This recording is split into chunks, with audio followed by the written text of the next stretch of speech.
The story begins with a high school boy who is our main protagonist, called Yu Atasaka, who wakes up one day to find out he can temporarily possess another person's body for 5 seconds. Unsure as to why he's suddenly gained this ability, Atasaka ends up using his powers to do mundane stuff, like possessing people he doesn't like so that he can get them into fights, or cheating on exams to bring his grades up. Atasaka even gets into a good high school and becomes the top student because of his fraudulent activities. Aside from his abilities, Atasaka is actually quite popular because of his good looks, so he gets asked out a lot by the girls. Although, he doesn't really give them the time of day, since he's after one girl only, called Yumi Shirayanagi, also known as the Madonna of the school. Atasaka even goes so far as to orchestrate a whole plan to save her from an oncoming truck, in an attempt to make Yumi fall in love with him. His plan succeeds, and Yumi offers to repay his kindness with food. For a brief moment, life seems to be going well for Atasaka. However, his contentedness is short-lived when his fraudulent activities get exposed by another girl, called now Tamori, who is the student council president of Hoshinami Academy. Now is joined by Jijiro Takajo, a boy who can move at high speeds, and together, they force him to transfer schools. Now explains that Hoshinami Academy is home to other students with special abilities. They're all in one place for safety reasons, because their powers are considered as an illness caught during adolescence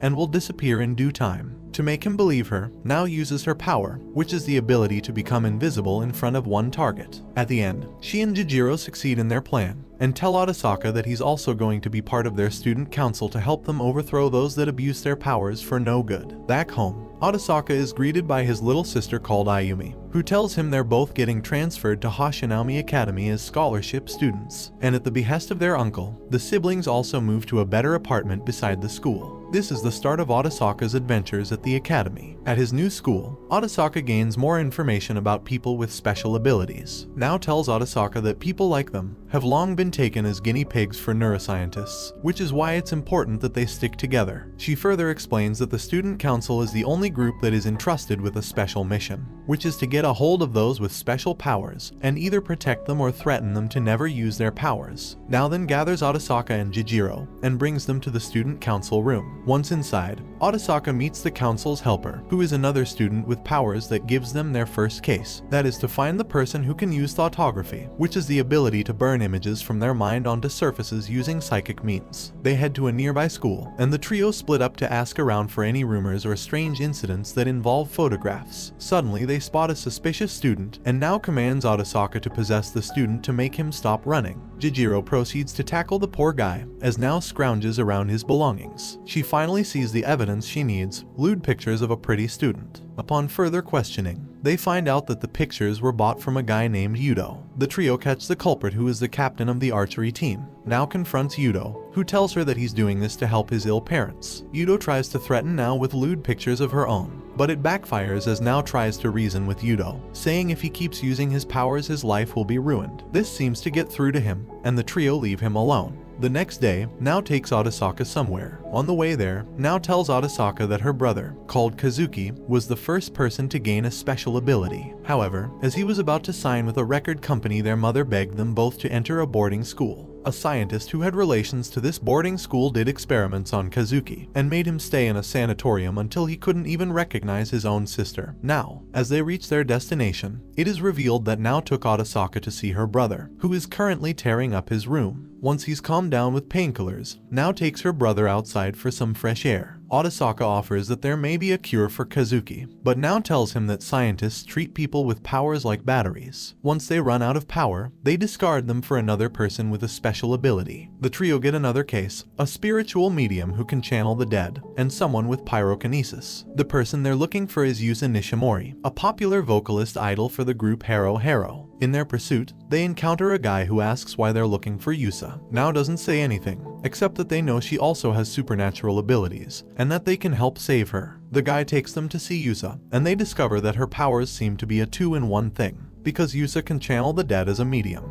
And with this ability, Yusa's deceased older sister called Misa can possess her body and use her ability too, which is pyrokinesis. Yusa is initially unaware of her channeling abilities and thinks she's only sleepwalking whenever she's possessed. now asks Misa, who has temporarily possessed Yusa, if she knows why Yusa is being chased. One of Misa's friends from when she was still alive hands now a device that Yusa accidentally took home after a shoot. The device belongs to a TV producer, and Yusa apparently read a text that includes incriminating evidence against the TV producer, now offers to help them threaten the TV producer to stop what he's doing, and they meet up with his men to give back the device. Once there, Misa possesses Yusa and throws a fireball at her friends, who disguise themselves as bodyguards of the producer in order to threaten him into backing off. With the help of Arasaka, Nao, and Jijiro, the ruse works and the TV producer runs away scared. After, Nao offers Yusa/Misa to transfer to Hoshinami Academy in order to protect them. At school the next day, Yusa takes over the school in terms of popularity. Nao takes her to the student council room, and the group of four get their next case, a person with telekinesis. Luckily, Nao already seems to have an idea of who this person is and has footage of him using his powers. He turns out to be a baseball player who uses his ability to manipulate the game in his favor. They head to the baseball field of the nearby school and immediately confront the student. He denies it at first, and now makes it clear that their powers are only active during their adolescent years, and once they hit adulthood their powers will be gone.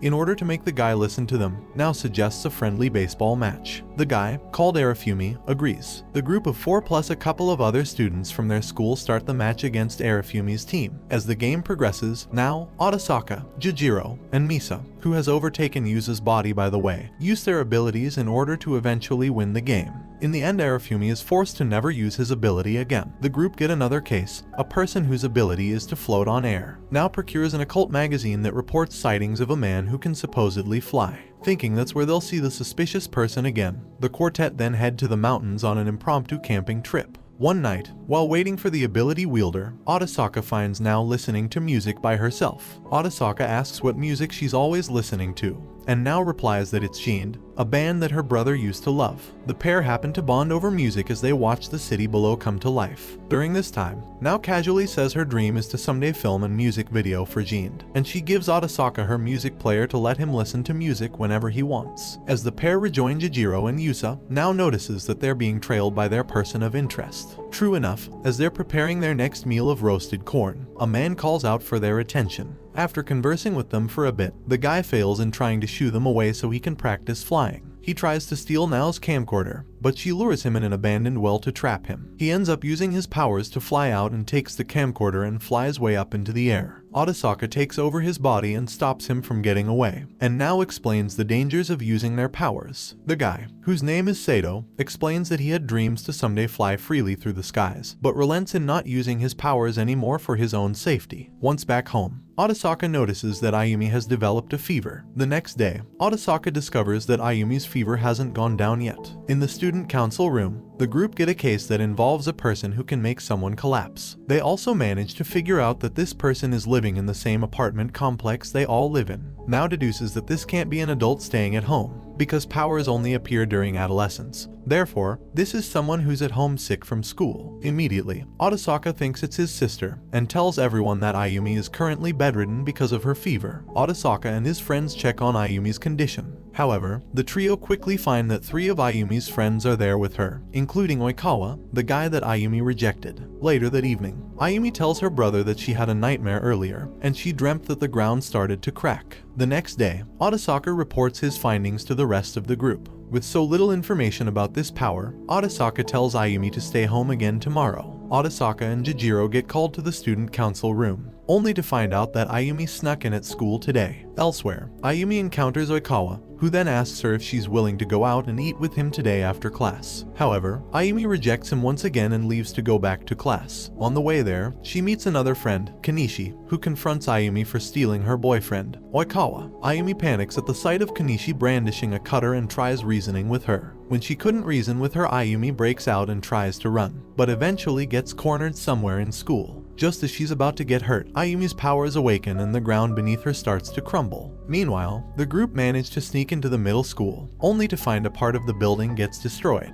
Arasaka immediately runs to the wreckage with the hopes of finding his sister. Just then, a piece of rubble cracks and falls straight down to Arasaka. We then see Arasaka wake up in the infirmary, and a nurse calls out for a doctor to examine him. He immediately asks where his sister is, but the doctor tells him that she unfortunately passed away. The wake of Ayumi's death leaves Arasaka in complete shock and disarray. Unable to even make food for himself, he lives off of noodles in a cup. He even turns away his friends whenever they try to visit him. The next day, Yumi comes to visit Arasaka in the hopes to lift up his spirit, but even she gets turned away. Now that he's out of ramen, he goes out to buy some at a convenience store, although he doesn't go home after that, and instead goes to a comic cafe far from the city to hide from the student council. Arasaka spends his days in a wreck, playing games at a nearby arcade, eating junk food, and sleeping at the comic cafe. He also gets into a lot of fights with local gangsters, using his powers to win the fights and make them fight each other instead. After one of his fights, he sees one of the men he beat up reaching for a box. He opens it up and finds drugs inside. Arasaka takes it to a secluded area to take a hit for himself, when suddenly Now arrives and kicks the paraphernalia off of his hands. Arasaka is shocked to find her there and asks her how she found him. Now tells him she's been with him this whole time, using her invisibility to conceal herself from him. Now tells him she feels responsible for Ayumi's death too, which is why she followed him all the way there. Arasaka immediately lashes out at her, but Now is able to calm him down and get him a proper meal to eat. They head to Jijiro's family home, and Now prepares a dish called omuris for him, just the way Ayumi used to make it. Eventually, Now succeeds in getting Arasaka to come home. Arasaka tries to rebuild his life without Ayumi with the help of his friends. Now gets the group together once more, but this time to ask if anyone wants to watch Jin's gig with her. Arasaka ends up getting the other ticket. On his way home from school, Arasaka encounters a disabled person who he feels he recognizes, and calls out their attention. Arasaka takes the woman to a restaurant, where he learns that she's actually the vocalist for Jin, called Sala Shane. After having dinner with her, Sala instantly recognizes that Arasaka has been through a lot, just by the sound of his sighs. She asks him to tell her about it, and Arasaka does just that, and reveals to her that his sister recently passed away. Because of her insistence, Arasaka takes Sala back home so she can pay respects to Ayumi's altar. But before Sala leaves, he asks her if she can meet Now, telling her she's a fan of the band. But Now refuses to come visit, and so Arasaka takes Sala to see someone else instead. On the way there, Arasaka asks if Sala is completely blind, and Sala confirms, stating that she bargained her eyesight away to become the lead vocalist for a band. Arasaka takes Sala to see Kazuki, with the hope of jogging his memory to make him recognize someone dear to him. Once they get there, they see Kazuki off his painkillers and is once again destroying his bet. Arasaka explains that Kazuki was once a fan of their band, but due to certain incidents he was unable to achieve his dream of signing his record deal. Sala steps forward and starts singing, and Kazuki instantly calms down,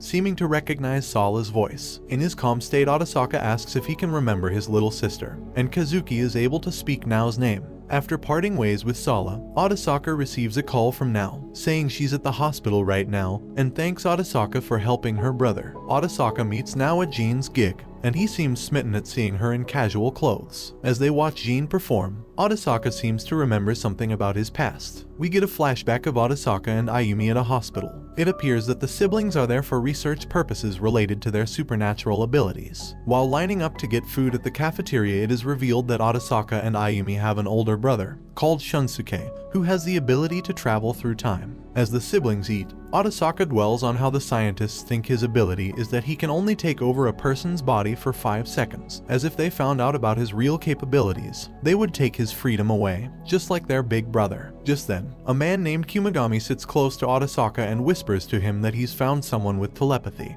and that this person can send and receive messages from other people. Kumagami orders Arasaka to take over someone's body first, and then he gives Arasaka the location of the person with telepathy. Meanwhile, 3 other people are eating lunch in a secluded room. Ayumi asks that Kumagami, along with the 3 other people, are isolated from the rest of the group because their abilities are pretty amazing on their own, though it's not clear yet what they actually are. After some time and tests have passed, Ayumi is taken by guards to an undisclosed location, but Arasaka protests, saying that she doesn't have any powers. When he tries to reach for her, Arasaka is tased and wakes up to an earthquake and an announcement that their block will be shut down momentarily. A researcher opens Arasaka's room and tells him that his sister's collapse ability was forcefully brought out into the open, in turn causing the earthquake. Because she's too powerful, the scientists make plans to dissect her and then get rid of her afterwards. This prompts Arasaka to save Ayumi, using his plunder ability. As it turns out, Arasaka's real ability is to steal other people's powers whenever he takes over their bodies. Arasaka gets to the telepath's room and steals his ability, but a guard sees him run away and attempts to shoot at him. A woman's voice calls out to the guard, and she knocks out the guard with only her mind. However, the woman collapses but is caught by her friend. Meanwhile, Arasaka makes his way around the building and telepathically talks to his brother, who is in restraints somewhere inside the facility. Arasaka tells Shunsuke that Ayumi is the reason behind the commotion and is about to get dissected. As he's running, gas leaks out of the walls, making Arasaka stop in his tracks. Shichino, who is one of Kumagami's friends, goes through a wall with his ability to meet with Arasaka. He tells Arasaka to take his permeation ability in order to get to his brother. Arasaka does just this right as guards open fire onto Shichino. Arasaka leaps through the walls, eventually getting to his big brother, and frees him from his shackles. Shunsuke uses his time leap just as guards open up his door. And we cut back to present time as Arasaka wakes up in a room with Nao. Nao tells him he collapsed during the gig, and Arasaka tells her he might have one more brother somewhere. Just as he says this, a man enters the infirmary and it's Kumagami. This guy is also the one who's been helping them locate the people with special abilities in their investigations. Kumagami tells the duo that Arasaka will save Ayumi from dying by using his brother's time leap ability. Kumagami takes Arasaka and Nao to a secret facility and leads them to Shunsuke, who is now blind. We get a flashback of Shunsuke, Arasaka, and Ayumi as kids from Shunsuke's point of view. As the kids are eating breakfast, it is revealed that Shunsuke can actually see into the future at this point, even pinpointing the exact date of their capture. Shunsuke narrates that after creating Time Leap, he became friends with Kumagami and his group. In a basement somewhere in the city, Kumagami leads Shunsuke to meet the rest of his friends.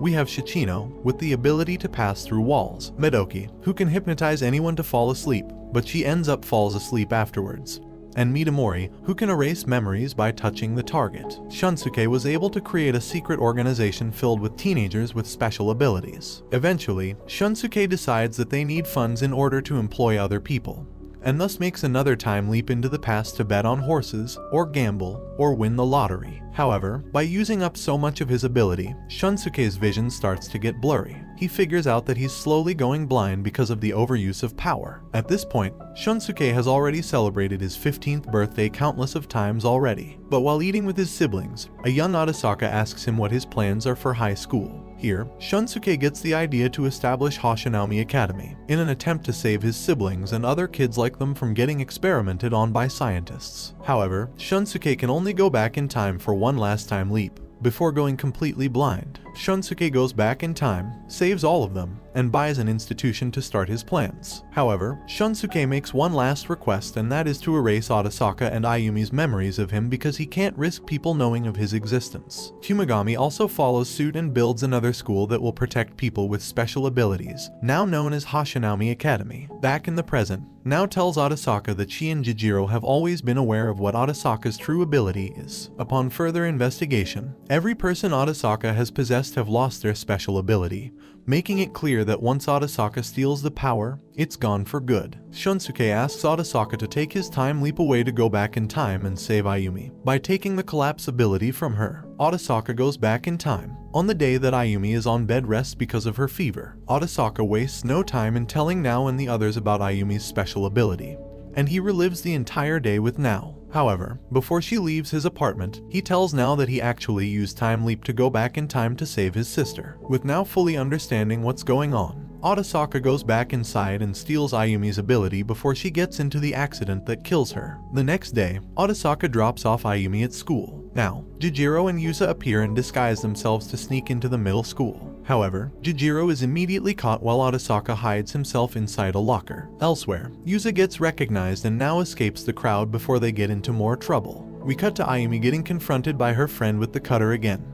But this time when she gets cornered and screams, Arasaka leaps out of the locker and scares off the girl with Nao's help. Ayumi and Arasaka go home together, but on the way are confronted by Kumagami. They take the siblings to see Shunsuke. Ayumi and Arasaka are taken into the secret lair, where they meet Shunsuke. Once the siblings get reacquainted with each other, Shunsuke tells Arasaka that he's now in great danger because there are syndicates that will be going after him. Shunsuke tells Arasaka that he needs to stay there with him until the abilities disappear. He takes his siblings on a tour around the facility, where they discover that the research facility is creating a vaccine to prevent future outbreaks before particles are spread all over the world. The researcher tells Arasaka that this whole ordeal started because of a long-orbit comet named Charlotte. This comet passes through the Earth every 75 years, and when it does, it showers unknown particles that generate special powers to those who inhale it. Shunsuke also tells his siblings that the vaccine can only prevent future appearances of special abilities, but it doesn't do anything for the people who already developed their abilities. Ayumi is then taken to meet the other ability wielders in the facility,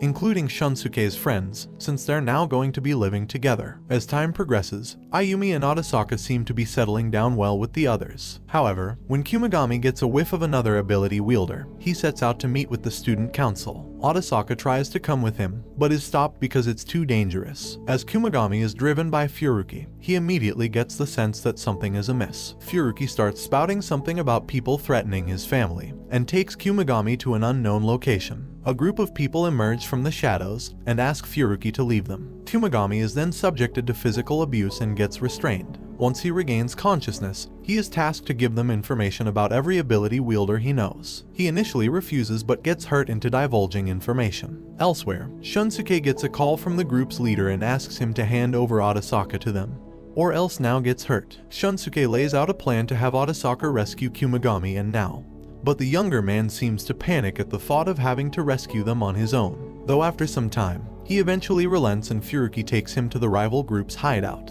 Once inside, Atasaka immediately uses his looting power to check if the enemies are armed but find nothing. Below him now and Kumagami are taken as prisoners in the basement, rendering them in danger in case he uses collapse. Another ability user wounds his eye, making him unable to use time leap to go back in time. Out of options and in a panic, Atasaka uses collapse anyway and telekinesis to get out of harm's way. He is found by his brother and his friends. However, Kumagami dies after sacrificing himself to save Now from getting hit by debris. Atasaka undergoes surgery to heal his eye. Once he wakes up, he recalls everything that happened and is immediately in a state of shock. Shichino injects a sedative into him to stop him from using collapse and explains that he's been in a coma for 2 days now, and that Kumagami is dead. As he's recovering from his injuries, Atasaka is visited by friends and family. After Madoki's visit, Atasaka makes his way up to the roof of the hospital to see his big brother looking sad after the death of his best friend. Sensing he can't do anything to lift up Shunsuke's spirits, he goes back to his room only to find Now waiting for him. Feeling frustrated himself, he asks Now what he should do. Now tells him that since his brother already has a vaccine to prevent the further creation of supernatural powers,